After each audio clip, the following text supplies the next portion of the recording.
Hello, everyone, and welcome back to Sabbath School. ਸਾਰਿਆਂ ਨੂੰ ਸਬਤ ਸਕੂਲ ਦੇ ਵਿੱਚ ਜੀ ਆਇਆਂ ਕਰ ਰਹੇ ਹਾਂ। And this week, we are on lesson number 2. Number 2 ਹੈ ਇਸ ਹਫਤੇ ਦਾ We're continuing our study on Christian education. ਮਸੀਹੀ ਤਾਲੀਮ ਬਾਰੇ ਲਗਾਤਾਰ ਅਸੀਂ ਸਿੱਖਦੇ ਰਹਾਂਗੇ। Now, before we begin, ਇਸ ਤੋਂ ਪਹਿਲਾਂ ਕਿ ਅਸੀਂ ਸ਼ੁਰੂ ਕਰੀਏ, make sure you share these lessons with all your friends. ਇਸ ਗੱਲ ਦਾ ਗੌਰ ਕਰੋ ਕਿ ਸਾਰੇ ਆਪਣੇ ਦੋਸਤਾਂ ਨੂੰ ਇਹ ਲੈਸਨ ਕਰ ਦਿਓ। Okay, so let's look at this week's lesson. ਆਓ ਦੇਖੀਏ ਇਸ ਹਫਤੇ ਦਾ ਜੋ ਸਬਕ ਹੈ। Okay, so since the beginning of the world, ਇਸ ਦੁਨੀਆ ਦੀ ਆਰੰਭਤਾ ਤੋਂ ਲੈ ਕੇ people have needed to learn about God. ਜ਼ਰੂਰਤ ਪਈ ਲੋਕਾਂ ਨੂੰ ਕਿ ਉਹ ਪ੍ਰਭੂ ਦੇ ਬਾਰੇ ਜਾਣ ਸਕਣ। They've had to learn about the world around them. ਔਰ ਜਿਹੜੇ ਚਾਰੇ ਪਾਸੇ ਦੂਸਰਾ ਸੰਸਾਰ ਹੈ ਉਹਦੇ ਬਾਰੇ ਵੀ ਉਹ ਸਿੱਖਣ। And before we had schools, people learned those things at home. ਇਸ ਤੋਂ ਪਹਿਲਾਂ ਕਿ ਸਕੂਲ ਖੁੱਲ੍ਹਣ ਲੋਕ ਆਪਣੇ ਘਰਾਂ ਵਿੱਚ ਵਿੱਦਿਆ ਹਾਸਲ ਕਰਦੇ ਸਨ। So parents had a huge responsibility. ਜਿਹੜੇ ਮਾਂ-ਬਾਪ ਸੀ ਉਹਨਾਂ ਦੇ ਪਾਸ ਤੇ ਬਹੁਤ ਵੱਡੀ ਇੱਕ ਜ਼ਿੰਮੇਵਾਰੀ ਸੀ। They had to help their kids develop. ਔਰ ਉਹਨਾਂ ਨੂੰ ਮਦਦ ਕਰਨੀ ਪੈਂਦੀ ਸੀ ਕਿ ਉਹਨਾਂ ਦੇ ਬੱਚੇ ਜਿਹੜੇ ਨੇ ਉਹ ਵਧਣ Morally, ਆਪਣੇ اخلاق ਦੇ ਤੌਰ ਉੱਤੇ। meaning they had to teach them the difference between right and wrong. ਔਰ ਇਸ ਦਾ ਅਰਥ ਇਹ ਹੈ ਕਿ ਉਹਨਾਂ ਨੂੰ ਸਿਖਾਉਣਾ ਪੈਂਦਾ ਸੀ ਕਿ ਗਲਤ ਔਰ ਠੀਕ ਜਿਹੜੀ ਗੱਲਾਂ ਬਾਰੇ। They had to develop academically, math, science, history, ਔਰ ਫਿਰ ਦੂਸਰੇ ਜਿਹੜੇ ਮਜ਼ਮੂਨ ਸਨ ਜਿੱਦਾਂ ਸਾਇੰਸ ਹੋਇਆ, ਹਿਸਾਬ ਹੋਇਆ। and they had to develop physically. ਔਰ ਫਿਰ ਉਹਨਾਂ ਨੂੰ ਆਪਣੇ ਜਿਸਮ ਦੇ ਬਾਰੇ ਵੀ ਦੇਖਣਾ ਪੈਂਦਾ ਸੀ। Now, it's important to point out this one particular thing. ਔਰ ਇਸ ਗੱਲ ਦੇ ਉੱਤੇ ਆ ਜਿਹੜੀ ਦੱਸਣ ਲੱਗਿਆ ਇਹ ਤੇ ਜ਼ਰੂਰ ਧਿਆਨ ਕਰਨ ਦੀ ਜ਼ਰੂਰਤ ਹੈ ਔਰ ਜ਼ਰੂਰਤ ਸੀ। That what kids learned at school ਜੋ ਕੁਝ ਵੀ ਉਹ ਸਕੂਲਾਂ ਦੇ ਵਿੱਚ ਹੁਣ ਸਿੱਖਦੇ ਹਾਂ was not supposed to replace what they learned at home. ਉਸ ਦਾ ਅਰਥ ਇਹ ਨਹੀਂ ਕਿ ਜੋ ਘਰ ਵਿੱਚ ਸਿੱਖਿਆ ਜਾਂਦਾ ਉਹਨੂੰ ਭੁੱਲ ਜਾਈਏ। Once we started schools, ਜਦੋਂ ਸਕੂਲ ਦੇ ਵਿੱਚ ਅਸੀਂ ਸ਼ੁਰੂ ਕੀਤੇ they were simply to be an extension of the home. ਉਹ ਤਾਂ ਸਿਰਫ ਜਿਹੜਾ ਘਰ ਦੇ ਵਿੱਚ ਜਿਹੜਾ ਸਕੂਲ ਸੀ ਉਹਦਾ ਇੱਕ ਵਾਧਾ ਸੀ। So let's look at education in the family. ਆਓ ਦੇਖੀਏ ਘਰ ਦੇ ਵਿੱਚ ਜਿਹੜੀ ਵਿੱਦਿਆ ਹੈ ਉਹਦੇ ਬਾਰੇ। The first family, ਪਹਿਲੇ ਜਿਹੜਾ ਖਾਨਦਾਨ ਸੀ the family of Jesus, ਪ੍ਰਭੂ ਯਿਸੂ ਮਸੀਹ ਦਾ ਖਾਨਦਾਨ the family today. ਔਰ ਅੱਜ ਦਾ ਜਿਹੜੇ ਪਰਿਵਾਰ ਨੇ। Then we're going to look at why communication is important. ਔਰ ਫਿਰ ਅਸੀਂ ਦੇਖਣਾ ਕਿ ਇਹ ਬਾਤਚੀਤ ਜਿਹੜੀ ਹੈ ਇੱਕ ਦੂਜੇ ਦੇ ਨਾਲ ਕਰਨੀ ਇਹ ਕਿੰਨੀ ਜ਼ਰੂਰੀ ਸੀ। And why organization is important as well. ਔਰ ਫਿਰ ਜਿਹੜਾ ਪ੍ਰਬੰਧ ਕਰਨਾ ਘਰ ਦੇ ਵਿੱਚ ਜਾਂ ਸਕੂਲ ਵਿੱਚ ਕਿੰਨਾ ਜ਼ਰੂਰੀ ਸੀ। So the first family. ਆਓ ਦੇਖੀਏ ਜਿਹੜਾ ਪਹਿਲਾ ਪਰਿਵਾਰ ਸੀ। So Adam and Eve, where did they go to school? ਆਦਮ ਤੇ ਹਵਾ ਕਿਹੜੇ ਸਕੂਲ 'ਚ ਗਏ? Well, last week we learned they went to school in the garden. ਅਸੀਂ ਪਿਛਲੇ ਹਫਤੇ ਦੇਖਿਆ ਕਿ ਉਹ ਬਾਗੇ ਅਦਨ ਵਿੱਚ ਜਿਹੜਾ ਉਹਨਾਂ ਦਾ ਸਕੂਲ ਸੀ ਉਹ ਪਹਿਲਾ school C. And God himself was their teacher. ਪ੍ਰਭੂ ਖੁਦ ਉਹਨਾਂ ਦਾ ਉਸਤਾਦ ਸੀ। You could kind of say they went to Divinity High School. ਤੁਸੀਂ ਇਹ ਵੀ ਸਿੱਖ ਸਕਦੇ ਹੋ ਕਿ ਉਹ ਇੱਕ ਇਹੋ ਜਿਹੇ ਸਕੂਲ ਵਿੱਚ ਗਏ ਜਿੱਥੇ ਪ੍ਰਭੂ ਦੇ ਬਾਰੇ ਜਾਂ ਪ੍ਰਭੂ ਖੁਦ ਉਹਨਾਂ ਨੂੰ ਦੱਸਦਾ ਸੀ। That once they graduated, they had children. ਜਦੋਂ ਉਹਨਾਂ ਨੇ ਸਕੂਲ ਖਤਮ ਕੀਤਾ ਫਿਰ ਉਹਨਾਂ ਦੇ ਬੱਚੇ ਪੈਦਾ ਵੀ ਹੋਏ। So they had to become their teachers as well as their parents. ਔਰ ਉਹਨਾਂ ਨੂੰ ਇੱਕ ਆਪਣੇ ਖਾਨਦਾਨ ਦੇ ਵਿੱਚ ਉਸਤਾਦ ਵੀ ਔਰ ਮਾਂ-ਬਾਪ ਵੀ ਬਣਨਾ ਪਿਆ। They had to teach Cain everything that God had taught them. ਜਿਹੜਾ ਉਹਨਾਂ ਦਾ ਪਹਿਲਾ ਬੱਚਾ ਸੀ ਕੈਨ ਉਹਨੂੰ ਦੱਸਣਾ ਪਿਆ ਉਹਨਾਂ ਨੂੰ ਕਿ ਪ੍ਰਭੂ ਦੇ ਬਾਰੇ ਜੋ ਕੁਝ ਵੀ ਉਹਨਾਂ ਸਿੱਖਿਆ ਸੀ। And Cain struggled. ਔਰ ਜਿਹੜਾ ਕੇਨ ਸੀ ਉਹਦੇ ਲਈ ਬੜੀ ਮੁਸ਼ਕਿਲ ਸੀ ਸਿੱਖਣਾ। And maybe your children are struggling. ਔਰ ਹੋ ਸਕਦਾ ਕਿ ਤੁਹਾਡੇ ਵੀ ਜਿਹੜੇ ਬੱਚੇ ਨੇ ਉਹ ਮੁਸ਼ਕਿਲ ਦੇ ਵਿੱਚ ਹੋਣ ਸਿੱਖਣ ਬਾਰੇ। But don't ever give up on them. ਲੇਕਿਨ ਕਦੇ ਵੀ ਉਹਨਾਂ ਨੂੰ ਭੁੱਲੋ ਨਾ। Adam and Eve, they had a tough first year. ਔਰ ਜਿਹੜਾ ਆਦਮ ਤੇ ਹਵਾ ਸੀ ਬੱਚੇ ਪੈਦਾ ਹੋਣ ਦੇ ਵਿੱਚ ਪਹਿਲਾ ਜਿਹੜਾ ਉਹਨਾਂ ਦਾ ਸਮਾਂ ਸੀ ਬੜਾ ਮੁਸ਼ਕਿਲ ਸੀ ਆਪਣੇ ਬੱਚੇ ਨੂੰ ਸਿਖਾਉਣਾ। But they turned it around. ਲੇਕਿਨ ਉਹਨਾਂ ਨੇ ਦੇਖਿਆ ਕਿ ਕੁਝ ਉਹਨਾਂ ਦੇ ਵਿੱਚ ਤਬਦੀਲੀ ਆਈ। And they graduated with great grades. ਔਰ ਬੜੇ ਅੱਛੇ ਆਪਣੇ ਸਕੂਲ ਚੋਂ ਦੋਨੋਂ ਹੀ ਉਹ ਮਾਂ-ਬਾਪ ਜਿਹੜੇ ਸੀ ਬਾਹਰ ਨਿਕਲ ਕੇ ਆਏ। Now, if they could turn it around, so can we. ਜੇ ਉਹ ਬਦਲ ਸਕਦੇ ਨੇ ਕਿ ਅਸੀਂ ਵੀ ਬਦਲ ਸਕਦੇ ਹਾਂ। And if we can, so can your children. ਅਗਰ ਅਸੀਂ ਬਦਲ ਸਕਦੇ ਹਾਂ ਤਾਂ ਸਾਡੇ ਬੱਚੇ ਵੀ ਬਦਲ ਸਕਦੇ ਨੇ। So don't ever give up on your children's education. ਔਰ ਇਸ ਕਰਕੇ ਆਪਣੇ ਬੱਚਿਆਂ ਨੂੰ ਸਿਖਾਉਣ ਵਾਸਤੇ ਕਦੇ ਵੀ ਹਿੰਮਤ ਨਾ ਛੱਡੋ। Okay, so let's take a look at Jesus' family. ਹੁਣ ਅਸੀਂ ਪ੍ਰਭੂ ਯਿਸੂ ਮਸੀਹ ਦੇ ਪਰਿਵਾਰ ਬਾਰੇ ਦੇਖੀਏ। So God had to make sure that Jesus got an education. ਔਰ ਪਰਮਾਤਮਾ ਨੇ ਦੇਖਿਆ ਕਿ ਪ੍ਰਭੂ ਯਿਸੂ ਮਸੀਹ ਨੂੰ ਵੀ ਅੱਛੀ ਤਾਲੀਮ ਮਿਲ ਸਕੇ। So he picked the best parents to be his teachers. ਇਸ ਵਾਸਤੇ ਪ੍ਰਭੂ ਨੇ ਪ੍ਰਭੂ ਯਿਸੂ ਮਸੀਹ ਵਾਸਤੇ ਬਹੁਤ ਅੱਛੇ ਜਿਹੜੇ ਮਾਂ-ਬਾਪ ਸੀ ਉਹ ਚੁਣੇ He picked Joseph and Mary. ਔਰ ਉਹਨਾਂ ਨੇ ਯੂਸਫ ਨੂੰ ਔਰ ਮਰੀਮ ਨੂੰ ਚੁਣਿਆ And what qualified them to teach Jesus? ਔਰ ਉਹਨਾਂ ਦੇ ਵਿੱਚ ਕਿਹੜੀ ਗੱਲ ਸੀ ਜਿਹਦੇ ਵਾਸਤੇ ਉਹਨਾਂ ਨੇ ਪ੍ਰਭੂ ਯਿਸੂ ਮਸੀਹ ਵਾਸਤੇ ਦੋਨਾਂ ਨੂੰ ਚੁਣਿਆ Well, the Bible says that they were both obedient, trusting people. ਔਰ ਬਾਈਬਲ ਦੱਸਦੀ ਹੈ ਕਿ ਉਹ ਦੋਨੋਂ ਹੀ ਪ੍ਰਭੂ ਦੇ ਵਿਸ਼ਵਾਸੀ ਸਨ ਔਰ ਪ੍ਰਭੂ ਦੇ ਹੁਕਮਾਂ ਦੇ ਮੁਤਾਬਕ ਚੱਲਦੇ ਸਨ And if we want to teach our children, we should be humble and obedient people as well. ਅਗਰ ਅਸੀਂ ਆਪਣੇ ਬੱਚਿਆਂ ਨੂੰ ਸਿਖਾਉਣਾ ਚਾਹੁੰਦੇ ਹਾਂ ਕਿ ਸਾਨੂੰ ਵੀ ਹਲੀਮ ਔਰ ਪ੍ਰਭੂ ਦੇ ਹੁਕਮਾਂ ਦੇ ਉੱਤੇ ਚੱਲਣ ਵਾਲੇ ਹੋਣਾ ਚਾਹੀਦਾ But it's important to note ਇਸ ਗੱਲ ਤੇ ਗੌਰ ਕਰਨ ਦੀ ਜ਼ਰੂਰਤ ਹੈ it wasn't just Mary and Joseph that educated Jesus. ਇਹ ਸਿਰਫ ਮਰੀਮ ਤੇ ਯੂਸਫ ਹੀ ਨਹੀਂ ਸੀ ਜੋ ਕਿ ਪ੍ਰਭੂ ਯਿਸੂ ਮਸੀਹ ਨੂੰ ਵਿੱਦਿਆ ਦਿੰਦੇ ਸੀ Somewhere along the way, ਔਰ ਕਿਸੇ ਨਾ ਕਿਸੇ ਟਾਈਮ ਦੇ ਉੱਤੇ ਪ੍ਰਭੂ ਯਿਸੂ ਮਸੀਹ ਦੀ ਉਮਰ ਦੇ ਵਿੱਚ God the Father directly began to educate Jesus. ਪ੍ਰਭੂ ਖੁਦ ਪ੍ਰਭੂ ਯਿਸੂ ਮਸੀਹ ਨੂੰ ਤਾਲੀਮ ਦੇਣਾ ਉਹਨਾਂ ਨੇ ਸ਼ੁਰੂ ਕੀਤਾ Now, it's important for us to teach our children ਔਰ ਇਹ ਜ਼ਰੂਰੀ ਹੈ ਕਿ ਅਸੀਂ ਆਪਣੇ ਬੱਚਿਆਂ ਨੂੰ ਸਿਖਾਈਏ that their Father in heaven will do the same for them. ਔਰ ਜੋ ਕਿ ਸਾਡਾ ਸਵਰਗੀ ਪਿਤਾ ਜੋ ਸਾਰਿਆਂ ਤੋਂ ਅੱਛਾ ਉਸਤਾਦ ਹੈ ਉਹ ਵੀ ਤਾਲੀਮ ਦੇਣਾ ਸ਼ੁਰੂ ਕਰੇਗਾ God is directly involved in our children's education. ਪ੍ਰਭੂ ਬਹੁਤ ਅੱਛੇ ਤਰੀਕੇ ਦੇ ਨਾਲ ਆਪਣੇ ਆਪ ਵੀ ਬੱਚਿਆਂ ਨੂੰ ਸਿਖਾਉਣਾ ਸ਼ੁਰੂ ਕਰੇਗਾ Okay, so let's look at families today. ਆਓ ਫਿਰ ਹੁਣ ਅਸੀਂ ਅੱਜ ਦੇ ਜ਼ਮਾਨੇ ਦੇ ਜਿਹੜੇ ਵਿੱਚ ਪਰਿਵਾਰ ਨੇ ਉਹਦੇ ਬਾਰੇ ਦੇਖੀਏ Well, the biblical model is very different than the way families are structured today. ਔਰ ਜਿੱਥੋਂ ਤੱਕ ਪ੍ਰਭੂ ਦੀ ਮਰਜ਼ੀ ਦੇ ਮੁਤਾਬਕ ਬਾਈਬਲ ਦੱਸਦੀ ਹੈ ਕਿ ਕਿਸ ਤਰ੍ਹਾਂ ਦਾ ਮਾਹੌਲ ਖਾਨਦਾਨ ਦੇ ਵਿੱਚ ਹੋਣਾ ਚਾਹੀਦਾ ਬੱਚਿਆਂ ਨੂੰ ਸਿਖਾਉਣ ਲਈ ਅੱਜ ਦੇ ਜ਼ਮਾਨੇ 'ਚ ਬਹੁਤ ਫਰਕ ਹੈ The Bible says that the father is the head of the home. ਕਿਉਂਕਿ ਬਾਈਬਲ ਦੱਸਦੀ ਹੈ ਕਿ ਘਰ ਦੇ ਵਿੱਚ ਜੋ ਉਸਤਾਦ ਹੈ ਉਹ ਪਿਤਾ ਹੁੰਦਾ ਹੈ And he's basically the principal of the school. ਔਰ ਜਿਹਨੂੰ ਕਿ ਦੂਸਰੇ ਲਫ਼ਜ਼ਾਂ ਵਿੱਚ ਕਹੀਏ ਕਿ ਉਹ ਪ੍ਰਿੰਸੀਪਲ ਹੈ ਘਰ ਦੇ school the And you could say the mother is the assistant principal. ਔਰ ਤੁਸੀਂ ਇਹ ਵੀ ਕਹਿ ਸਕਦੇ ਹੋ ਕਿ ਜੋ ਮਾਂ ਹੈ ਉਹ ਵੀ ਇੱਕ ਮੁੱਖ ਉਸਤਾਦ ਹੈ ਘਰ ਦੇ ਵਿੱਚ Both are crucial for the education of the children. ਦੋਨਾਂ ਦੇ ਵਾਸਤੇ ਬੜੀ ਵੱਡੀ ਗੱਲ ਹੈ ਕਿ ਉਹ ਦੋਨਾਂ ਬੱਚਿਆਂ ਨੂੰ ਵਾਸਤੇ ਉਸਤਾਦ ਦੇ ਤੌਰ ਤੇ ਕੰਮ ਕਰਨ And mothers, you need to understand ਔਰ ਜੋ ਮਾਤਾ ਹੈ ਜਾਂ ਮਾਂ ਹੈ ਉਸ ਨੂੰ ਇਸ ਗੱਲ ਦੀ ਜ਼ਰੂਰੀ ਹੈ ਕਿ ਇਹ ਗੱਲ ਸਮਝੇ your role is often more important. ਔਰ ਕਿ ਮਾਂ ਦਾ ਜਿਹੜਾ ਕੰਮ ਹੈ ਉਹ ਬਹੁਤ ਮਹੱਤਤਾ ਰੱਖਦਾ ਹੈ Because typically children spend more time with their mothers than they do their fathers. ਕਿਉਂਕਿ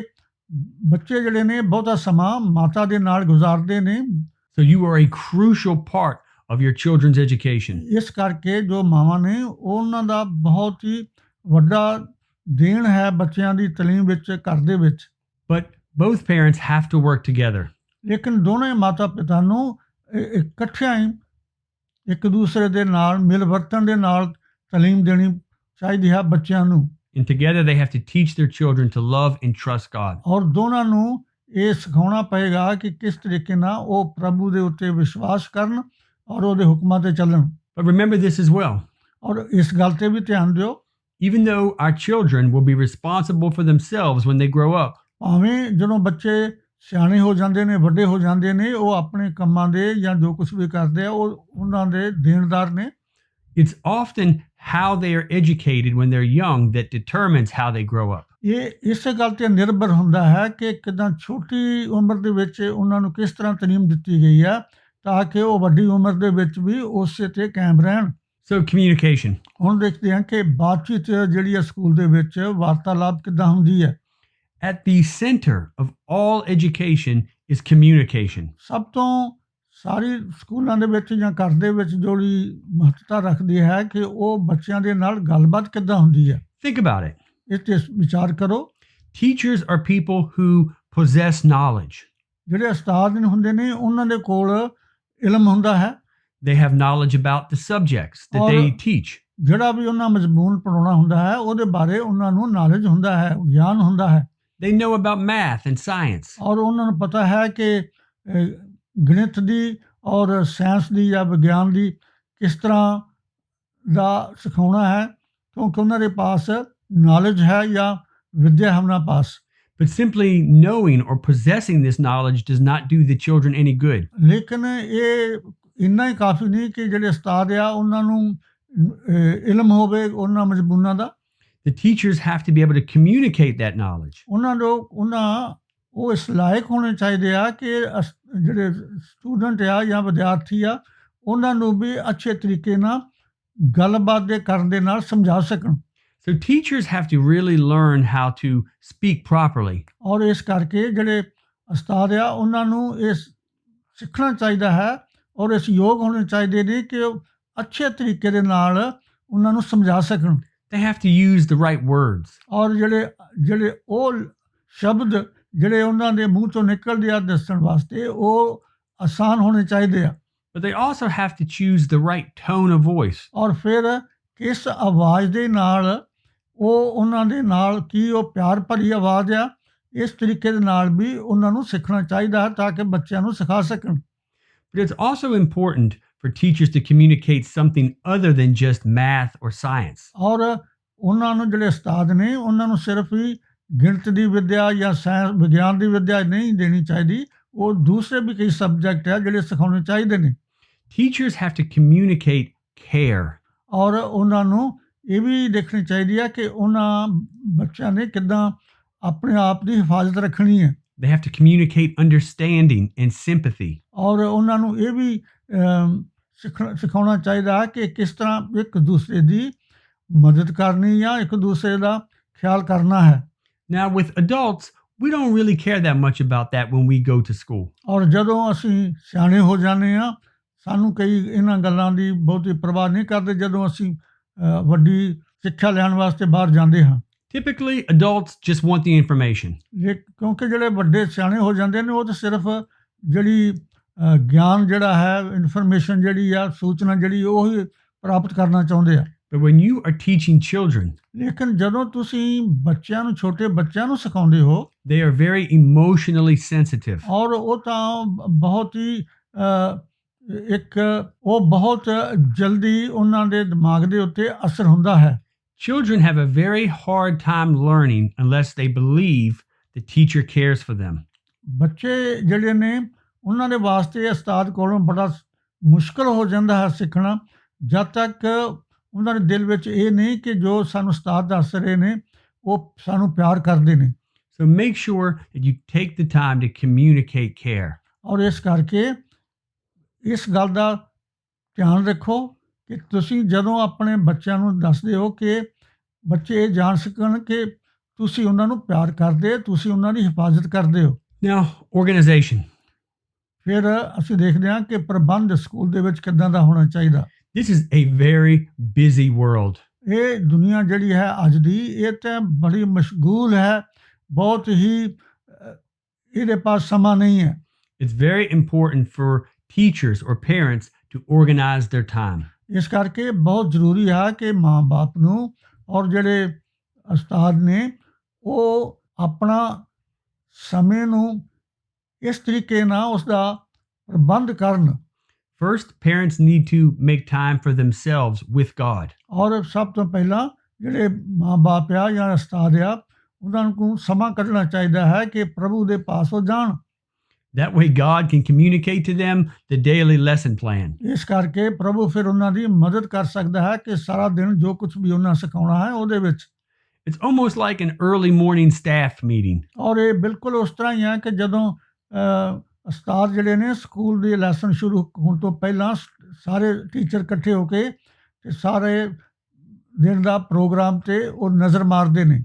And husbands and wives need to make time for each other as well to go over the lessons. ਔਰ ਇਸੇ ਤਰੀਕੇ ਨਾਲ ਮਾਤਾ ਔਰ ਪਿਤਾ ਨੂੰ time ਕੱਢਣਾ ਚਾਹੀਦਾ ਹੈ ਕਿ ਸਾਰੇ ਦਿਨ ਦਾ ਪ੍ਰਬੰਧ ਕਿਸ ਤਰ੍ਹਾਂ ਦਾ ਹੈ। Because you don't want two different teachers teaching two different lessons, right? ਇਸ ਕਰਕੇ ਇਹ ਇੱਦਾਂ ਨਹੀਂ ਹੋਣਾ ਚਾਹੀਦਾ ਕਿ ਦੋਵੇਂ ਜਣੇ ਜਿਹੜੇ ਉਸਤਾਦ ਮਾਂ-ਬਾਪ ਜਿਹੜੇ ਨੇ ਉਹ ਵੱਖਰੇ ਵੱਖਰੇ ਮਜ਼ਮੂਨ ਸਿਖਾਉਂਦੇ ਹੋਣ ਵੱਖਰੇ ਵੱਖਰੇ ਸਮੇਂ ਦੇ ਉੱਤੇ। And then once the teachers agree, ਜਦੋਂ ਜਿਹੜੇ ਦੋਨੇ ਉਸਤਾਦ ਨੇ ਘਰ ਦੇ ਵਿੱਚ ਮਾਂ-ਬਾਪ ਜਦੋਂ ਉਹ ਸੁਲਾਹ ਦੇ ਨਾਲ ਆਪਣਾ ਪ੍ਰੋਗਰਾਮ ਬਣਾ ਲੈਣ And once they finish reviewing the lesson for themselves, ਔਰ ਜਦੋਂ ਇਕੱਠੇ ਹੋ ਕੇ ਉਸੇ ਮਜ਼ਮੂਨ ਨੂੰ ਜਿਹੜਾ ਉਹਨਾਂ ਦੱਸਣਾ ਬੱਚਿਆਂ ਨੂੰ ਇਕੱਠੇ ਹੋ ਕੇ ਉਹ ਦੇਖਦੇ ਨੇ ਉੱਤੇ ਨਜ਼ਰ ਮਾਰਦੇ ਨੇ they are then to make time for their children or their students. ਔਰ ਫਿਰ ਉਹ ਆਪਣੇ ਬੱਚਿਆਂ ਵਾਸਤੇ ਜਾਂ ਜਿਹੜੇ ਟੀਚਰ ਨੇ ਆਪਣੇ ਵਿਦਿਆਰਥੀਆਂ ਵਾਸਤੇ ਸਮਾਂ ਕੱਢਦੇ ਨੇ It's very important that parents set aside time ਇਹ ਬੜਾ ਜ਼ਰੂਰੀ ਹੈ ਕਿ ਮਾਂ-ਬਾਪ ਜਿਹੜੇ ਨੇ ਮਾਤਾ-ਪਿਤਾ ਜਿਹੜੇ ਨੇ ਉਹ ਇੱਕ ਸਮਾਂ ਕੱਢਣ set aside time in the morning and in the evening. ਕਿ ਉਹ ਸਵੇਰ ਦਾ ਟਾਈਮ ਵੀ ਮੁਕੱਰਰ ਕਰਨ ਔਰ ਸ਼ਾਮ ਦਾ ਟਾਈਮ ਵੀ ਮੁਕੱਰਰ ਕਰਨ What you could do is teach the lesson in the morning ਇਸ ਕਰਕੇ ਸਵੇਰ ਜਦੋਂ ਤੁਸੀਂ ਸਬਕ ਸਿਖਾਉਂਦੇ ਹੋ ਬੱਚਿਆਂ ਨੂੰ at family devotion, for instance. ਔਰ ਖਾਸ ਤੌਰ ਤੇ ਜਦੋਂ ਇਕੱਠੇ ਹੋ ਕੇ ਤੁਸੀਂ ਪ੍ਰਾਰਥਨਾ ਕਰਦੇ ਹੋ Then you can give your children some activities to do, some homework throughout the day. ਔਰ ਉਹਦੇ ਬਾਅਦ ਵਿੱਚ ਫਿਰ ਤੁਸੀਂ ਬੱਚਿਆਂ ਨੂੰ ਕੋਈ ਕੰਮ ਦਿੰਦੇ ਹੋ ਜਾਂ ਸਬਕ ਦਿੰਦੇ ਹੋ ਸਾਰਾ ਦਿਨ ਸਿੱਖਣ ਵਾਸਤੇ ਉਹਦੇ ਤੇ ਅਮਲ ਕਰਨ ਵਾਸਤੇ And then at family worship in the evening, ਔਰ ਫਿਰ ਸ਼ਾਮ ਨੂੰ ਜਦੋਂ ਖਾਨਦਾਨ ਇਕੱਠਾ ਹੁੰਦਾ ਹੈ ਫਿਰ ਇਕੱਠੇ ਹੋ ਕੇ ਪ੍ਰਾਰਥਨਾ ਕਰਨ ਲਈ everybody can review the lessons again together. ਔਰ ਇਸ ਕਰਕੇ ਉਸ ਸਮੇਂ ਫਿਰ ਸਾਰੇ ਜਣੇ ਇਕੱਠੇ ਹੋ ਕੇ ਜਿਹੜਾ ਸਬਕ ਸਿੱਖਿਆ ਸਾਰਾ ਦਿਨ ਦਾ ਬੱਚਿਆਂ ਦੇ ਨਾਲ ਉਹਦੇ ਤੇ ਨਜ਼ਰ ਮਾਰ ਸਕਦੇ ਹਾਂ That way the teacher can be sure that the students learn the lesson. ਇਸ ਕਰਕੇ ਮਾਂ-ਬਾਪ ਨੂੰ ਜਾਂ ਜਿਹੜੇ ਉਸਤਾਦ ਆ ਉਹਨਾਂ ਨੂੰ ਯਕੀਨ ਹੋ ਸਕਦਾ ਹੈ ਕਿ ਬੱਚਿਆਂ ਨੇ ਜੋ ਸਿਖਾਇਆ ਸੀ ਸਾਰਾ ਦਿਨ ਉਹ ਸਿੱਖਿਆ ਹੈ So please make time for your students. ਇਸ ਕਰਕੇ ਆਪਣੇ ਬੱਚਿਆਂ ਵਾਸਤੇ ਆਪਣੇ ਵਿਦਿਆਰਥੀਆਂ ਲਈ ਟਾਈਮ ਕੱਢੋ And definitely make time for yourself. ਔਰ ਇਸ ਕਰਕੇ ਜ਼ਰੂਰੀ ਹੈ ਕਿ ਤੁਸੀਂ ਆਪਣੇ ਆਪ ਲਈ ਵੀ ਟਾਈਮ ਕੱਢੋ ਆਪਣੇ ਵਾਸਤੇ ਵੀ Okay, so in closing, ਆਖਰ ਦੇ ਵਿੱਚ let's summarize this slide. ਆਓ ਇਸ ਦੇ ਉੱਤੇ ਅਸੀਂ ਨਜ਼ਰ ਮਾਰੀਏ ਜੋ ਕਿ ਉੱਤੇ ਲਿਖਿਆ ਹੋਇਆ ਅਸੀਂ ਪੜ੍ਹ ਰਹੇ ਹਾਂ This slide basically says that God wants to see a whole generation of young people. ਔਰ ਇਹਦਾ ਜੋ ਲਿਖਿਆ ਇਹਦਾ ਜਿਹੜਾ ਨਿਚੋੜ ਹੈ ਕਿ ਪ੍ਰਭੂ ਚਾਹੁੰਦਾ ਹੈ ਕਿ ਅੱਜ ਦੇ ਜ਼ਮਾਨੇ ਦੇ ਜਿੰਨੇ ਵੀ ਨੌਜਵਾਨ ਨੇ He wants to see a generation of young people ready to serve Him. ਕਿ ਉਹ ਸਾਰੇ ਦੇ ਸਾਰੇ ਤਿਆਰ ਹੋਣ ਕਿ ਪ੍ਰਭੂ ਦੀ ਸੇਵਾ ਕਰਨ ਵਾਸਤੇ And they'll be ready to serve Him because of the education they received at home. ਉਹ ਇਸ ਤਰੀਕੇ ਨਾਲ ਤਿਆਰ ਹੋ ਜਾਣ ਜੋ ਕਿ ਜਿਸ ਅੱਛੇ ਤਰੀਕੇ ਨਾਲ ਉਹਨਾਂ ਨੂੰ ਟ੍ਰੇਨਡ ਕੀਤਾ ਗਿਆ ਉਹਨਾਂ ਨੂੰ ਤਾਲੀਮ ਦਿੱਤੀ ਗਈ ਹੈ ਉਹਨਾਂ ਨੂੰ ਸਿੱਖਿਆ ਦਿੱਤੀ ਗਈ ਹੈ ਕਿ ਪ੍ਰਭੂ ਦੀ ਕਿੱਦਾਂ ਸੇਵਾ ਕਰ ਸਕਦੇ So as parents, make sure you take time throughout the day to teach and show your children the love of God. ਇਸ ਕਰਕੇ ਅੱਜ ਦੇ ਵਿੱਚ ਇਹ ਹੈ ਕਿ ਜਿਹੜੇ ਮਾਂ-ਬਾਪ ਨੇ ਮਿਹਰਬਾਨੀ ਨਾਲ ਇਸ ਦੇ ਉੱਤੇ ਗੌਰ ਕਰੋ ਸੋਚੋ ਕਿ ਤੁਸੀਂ ਕਿਸ ਤਰੀਕੇ ਦੇ ਨਾਲ ਉਹਨਾਂ ਨੂੰ ਸਮਝਾ ਸਕੇ ਹੋ ਔਰ ਤੁਸੀਂ ਕਾਮਯਾਬ ਹੋ ਸਕੇ ਹੋ ਕਿ ਨਹੀਂ That is the Bible way. ਔਰ ਇਹੀ ਇੱਕ ਤਰੀਕਾ ਹੈ ਜੋ ਕਿ ਬਾਈਬਲ ਸਾਨੂੰ ਦੱਸਦੀ ਹੈ So that brings us to the end of this week's lesson. ਹੁਣ ਅਸੀਂ ਖਾਤਮੇ 'ਚ ਅੱਜ ਦੇ ਸਬਕ ਵਿੱਚ ਪਹੁੰਚ ਚੁੱਕੇ ਹਾਂ And me and my dad, we want to thank you for joining us this week. ਅਸੀਂ ਦੋਨੋਂ ਹੀ ਤੁਹਾਡਾ ਬਹੁਤ ਧੰਨਵਾਦ ਕਰਦੇ ਹਾਂ ਕਿ ਤੁਸੀਂ ਸਾਡੇ ਨਾਲ ਮਿਲ ਕੇ ਸਿੱਖਿਆ ਹੈ And we really hope that you come back and join us again next week for lesson number 3. ਔਰ ਅਸੀਂ ਉਮੀਦ ਕਰਦੇ ਹਾਂ ਕਿ ਅਗਲੇ ਹਫਤੇ ਫਿਰ ਨੰਬਰ 3 ਜੋ ਤਾਲੀਮ ਦੇ ਬਾਰੇ ਹੈ ਉਹਦੇ ਬਾਰੇ ਮਿਲ ਕੇ ਫਿਰ ਸਿੱਖਾਂਗੇ But until then, as always, ਔਰ ਉਸ ਸਮੇਂ ਦੇ ਆਉਣ ਤੱਕ ਹਮੇਸ਼ਾ ਦੀ ਤਰ੍ਹਾਂ me and my dad, we commend unto you ਅਸੀਂ ਦੋਨੋਂ ਤੁਹਾਡੇ ਸਾਹਮਣੇ ਪੇਸ਼ ਕਰਦੇ ਹਾਂ the Bible. ਪ੍ਰਭੂ ਦੀ ਬਾਣੀ ਯਾਨੀ ਕਿ Bible So now my dad is going to offer you a prayer and a blessing. ਆਓ ਹੁਣ ਅਸੀਂ ਸਾਰੇ ਜਣੇ ਮਿਲ ਕੇ ਪ੍ਰਾਰਥਨਾ ਕਰੀਏ ਲੈਟ ਅਸ ਪ੍ਰੇ ਦੁਆ ਕਰੀਏ ਸਰਵ ਸ਼ਕਤੀਮਾਨ ਪ੍ਰਭੂ ਤੁਹਾਡਾ ਧੰਨਵਾਦ ਕਰਦੇ ਹਾਂ ਅੱਜ ਦੇ ਲੈਸਨ ਵਾਸਤੇ ਅੱਜ ਦੇ ਸਬਕ ਵਾਸਤੇ ਕਿ ਅਸੀਂ ਕਿਸ ਤਰੀਕੇ ਦੇ ਨਾਲ ਆਪਣੇ ਬੱਚਿਆਂ ਨੂੰ ਤਾਲੀਮ ਦੇ ਸਕਦੇ ਹਾਂ ਤਾਂ ਕਿ ਉਹ ਤੁਹਾਡੀ ਸੇਵਾ ਲਈ ਤਿਆਰ ਹੋਣ ਔਰ ਜਦੋਂ ਪ੍ਰਭੂ ਤੁਸੀਂ ਸਾਰੇ ਆਪਣੇ ਜਲਾਲ ਦੇ ਨਾਲ ਆਪਣੀ ਗਲੋਰੀ ਦੇ ਨਾਲ ਇਸ ਦੁਨੀਆ 'ਤੇ ਆਓ ਆਪਣੇ ਬੱਚਿਆਂ ਦੇ ਨਾਲ ਅਸੀਂ ਤੁਹਾਡੇ ਨਾਲ ਜਾ ਸਕੀਏ ਔਰ ਇਸ ਵਾਸਤੇ ਅਸੀਂ ਆਪਣੇ ਆਪ ਨੂੰ ਤਿਆਰ ਕਰੀਏ ਪ੍ਰਭੂ ਯਿਸੂ ਮਸੀਹ ਦਾ ਨਾਮ ਲੈ ਕੇ ਮੰਗਦੇ ਹਾਂ ਆਮੀਨ Amen.